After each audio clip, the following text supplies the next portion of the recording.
Sinamsam ng US military ang isang Iranian cargo ship na sinubukang lusutan ang blockade nito.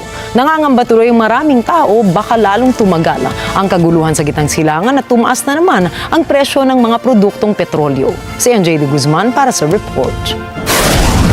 Tila hindi pa dadapo ang kapayapaan sa gitnang silangan bunsod ng pinakabagong mga kaganapan sa pagitan ng US at Iran. Marahil ay magtatagal ang ilang linggong blockade ng trapiko sa Strait of Hormuz na patuloy na nagpapasirit ng pandaigdigang presyo ng gasolina. Noong linggo, sinabi ni Trump na kinumpiska ng US military ang Iranian flag cargo ship na sinubukan lumusot sa American blockade. Ayon sa Pangulo, binutas ng US forces ang engine room ng naturang barko. Ayon kay Trump, darating sa Islamabad ang kanyang envoy sa Lunes, isang araw bago mapaso ang 2 linggong ceasefire. Naghahanda na naman ang Pakistan bilang pangunahing mediator ng mga pag-uusap. Inihinto ng municipal authorities sa kabiserang Islamabad ang pampublikong transportasyon at daloy ng mga mabibigat na truck sa lungsod.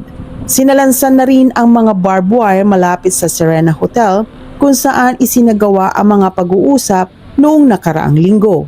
Pinaalis ng hotel ang lahat ng bisita nito. Sa pagbubukas ng merkado, pinangangambahan na tataas na naman ang presyo ng gasolina bunsod ng panibagong iringan ng US at Iran. Sa ika-8 linggo, lumikha ang naturang giyera ng pinakamalalang pagyanig sa global energy supplies sa kasaysayan. Bagay na ikinataas ng presyo ng langis dahil sa pagsasara ng strait.